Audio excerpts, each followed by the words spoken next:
So the Quran saying the Prophet Muhammad didn't do miracles, that's actually false. The Prophet Muhammad, or the Quran, is denying specific miracles to the Meccans. You know why? Because the Meccans were asking for miracles, and even if the Prophet Muhammad did those miracles, the Meccans still wouldn't believe. Like, I believe in the New Testament, Jesus says, no sign shall be given to you except, the sign of Jonah, the Gospel of Matthew chapter 12, I don't know the references. Even John the Baptist didn't do miracles, and the Jews were asking Jesus to do a miracle, and he said, no signs will be given to you. He was frustrated with the Jews too. So the Quran is not saying the Prophet Muhammad can never do miracles. That's not what he's saying. The Quran is not saying Prophet Muhammad's only a warner. He can't do miracles. The Quran is denying specific miracles to the Meccans, because even if Prophet Muhammad did those miracles, they still wouldn't believe. So as for specific miracles, I'll just give two to save time. The Quran chapter 54 and Tafsir ibn Abbas, which is earlier than Tafsir ibn Kathir and things like that. According to Quran chapter 54, Prophet Muhammad split the moon in half. The second miracle Prophet Muhammad did was he healed people. According to Ibn Kathir's biography, Prophet Muhammad increased Abu Huraira's memory in Sahih Bukhari and Sahih Muslim.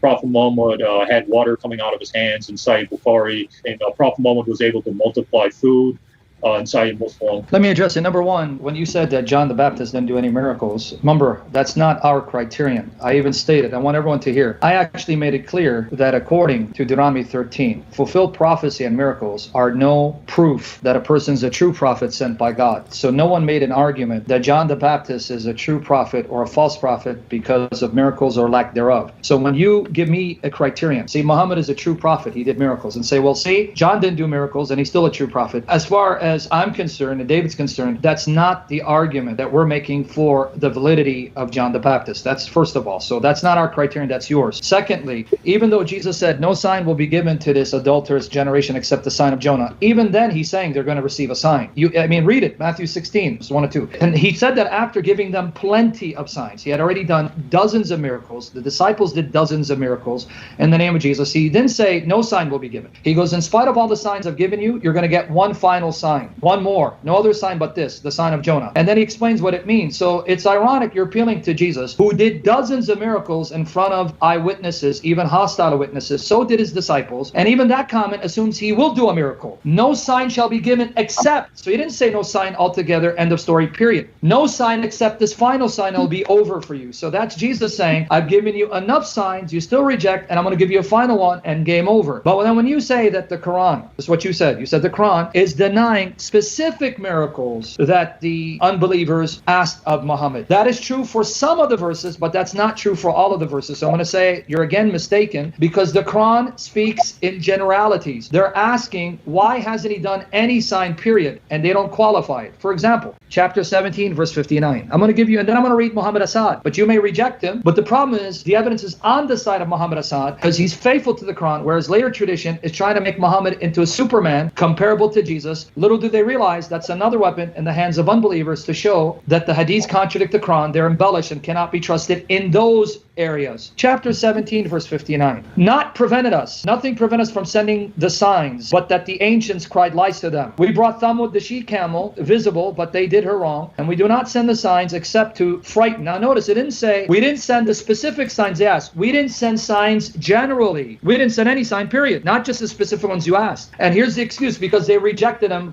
before, so you're going to reject them too. Well, I can say the same thing. Itisham, I'm a prophet, and I won't give you a miracle, because what's the point? Even if I did a miracle to prove I'm a prophet, you'll reject it. So therefore, I won't do a miracle. It's a waste of time, but still believe me, I'm a prophet. That's a very terrible, lame excuse on the part of Muhammad. Now, chapter 13, verse 27. The unbelievers say, why has a sign not been sent down upon him from his Lord? They didn't say a specific sign, a general sign. How come no sign from your Lord? They didn't say this specific sign. So you're taking select verses where they did ask for specific signs and ignoring the plethora of references where they're asking for a sign in general, just any sign, period. And what's the response? doesn't say, we already sent you plenty of signs. What are you talking about? No, here's the response. The unbelievers say, why has a sign not been sent down upon him from his Lord? Say, God leads astray whomsoever he wills, and he guides to him all who are penitent. Now, let me read Muhammad Assad, because I have a question about the splitting of the moon, because you mentioned 54 verse 5. Here's what Muhammad Assad says, page 427. This highly elliptic sentence has a fundamental bearing on the purpose of the Quran as a whole. In many places, the Quran stresses the fact that the Prophet Muhammad, despite his being the last and greatest of God's apostles, was not empowered to perform miracles similar to those which the earlier prophets are said to have reinforced their verbal messages. His only miracle was and is the Quran itself.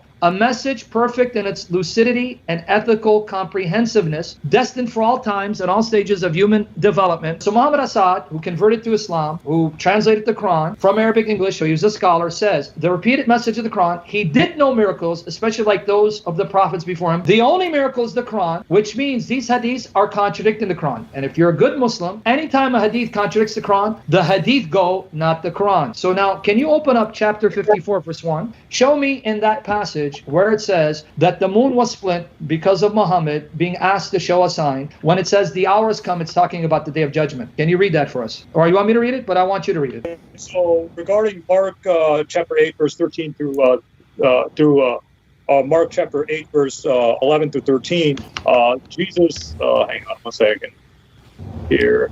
All right, Jesus says, the Pharisees came and began to question Jesus. To test him, they asked for a sign from heaven. He sighed deeply and said, why does this generation ask for a miraculous sign? I tell you the truth, no sign have been given to it. So according to the commentary, and I'll get to your verses real quick after this, it says they're not looking simply for an earthly miracle, but a dramatic sign from heaven for something, for Elijah's fire in heaven. So even the people of Jesus' day would persist in asking Jesus for a miracle, even after he performed several miracles, such as raising the dead back to life, healing the blind, and things like that. As for the Quran, chapter 17, verse 79, again, this refers to sending the signs the Quraysh specifically asked for, just how the Talmud specifically asked for the she-camel. Tafsir al-Qurtubi, God did not send it to them. So Tafsir al-Qurtubi predates your Muhammad Assad stuff. God did not send it to them as a mercy, because God knows that if he did send the signs, they would still disbelieve.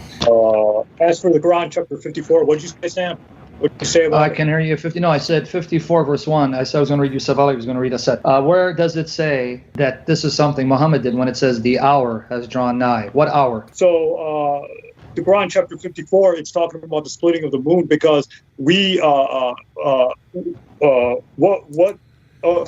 according to Tafsir ibn Kathir, Tafsir ibn Abbas, the Hadith literature, Sahih Bukhari, Sahih Muslim, etc., we believe that the Prophet Muhammad split the moon because of the Quran chapter 54. So the context of the Quran 54 is not talking about the end of the world, the day of Judgment Day. It's talking about that specific time Prophet Muhammad split the moon and brought it back according to the earliest Muslim literature. So that's the correct context of it. And the Quran, the Hadith did not come 200 years later. It was written during the times of the companions and things like that. So it's talking about that specific time. It's not talking about the day of judgment times. Matthew 16, verse 1 and 2, that's when he says, no sign shall be given to this wicked adulterous generation. But if you go back to Matthew 12, 37 to 41, he says, no sign shall be given this adulterous generation except the sign of Jonah. He had already done dozens of signs, and he said they will be given a sign, and the final sign will be his resurrection. So Jesus already gave ample signs and proofs to show them they have no excuse for rejecting him, which is unlike what we find in the case of Muhammad. Secondly, it's not a matter of proximity, because Muhammad Assad is much later in time, and therefore Qurtubi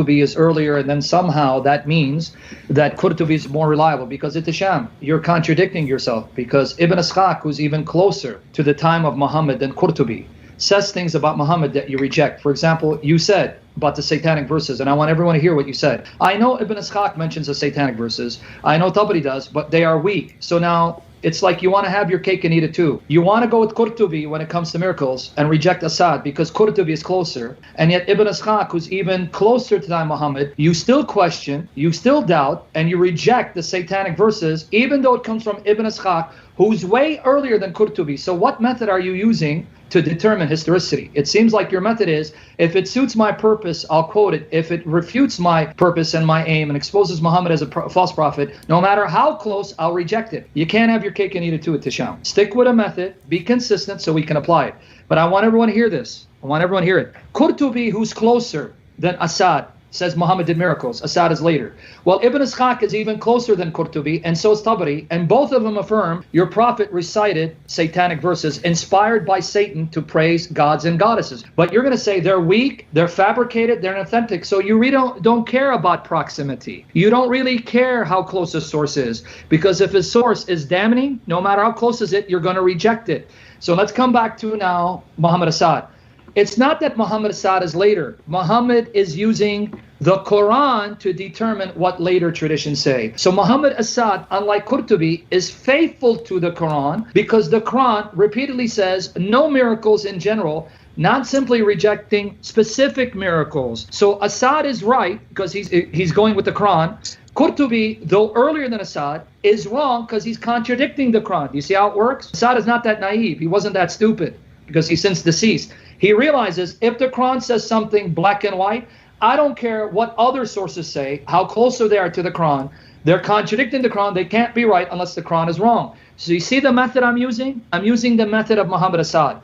If the Quran says black and white, no miracles, you can give me Ibn Ishaq and Tabari and Qurtubi. You can give them all saying he did miracles. The Quran trumps them unless you want to say that the son of Muhammad trumps the Quran, if that is the son of Muhammad. Finally, it is the future in chapter 54, verse 1. But before I get to that, let me read another passage. This passage proves he couldn't do miracles. And Shamoun, I hope you understand the argument. Because if you show me he did miracles, the Quran is a lie. Stop being a Muslim. Here's, I want to read this. Chapter 29, verses 48 to 51. I want you to read what the Quran says, why there can't be miracles except the Quran. The Quran says there can't be any miracle. Specific can't be. Here why. Not before this didst thou recite any book. Before this, you didn't recite a book or inscribe it with your hand. For then those who followed falsehood would have doubted. No, rather it is signs, meaning the Quran is signs, clear signs, in the breasts of those who have been given knowledge, meaning those who recite it. And none deny our signs, but evildoers. Now watch this. They say, why have signs not been sent down upon him from his Lord? Notice again, it's general. You keep going to the verses that refer to specific miracles they ask. Here it's general. Why not signs in general? Any sign given to him. Muhammad didn't respond the way you would like him to respond. He didn't say, many signs were already given. You still don't believe. Here's the answer. Say, the signs are only with Allah, and I'm only a plain warner. What? Is this not sufficient for them, that we have sent down upon you the book that is recited to them? Surely in it is a mercy and a reminder to people who believe. So notice Muhammad's response, which is not your response, not Qurtubi's response, not Tabari's response. Why aren't there any signs given to you? Didn't ask for specific, so don't make it specific, it's general.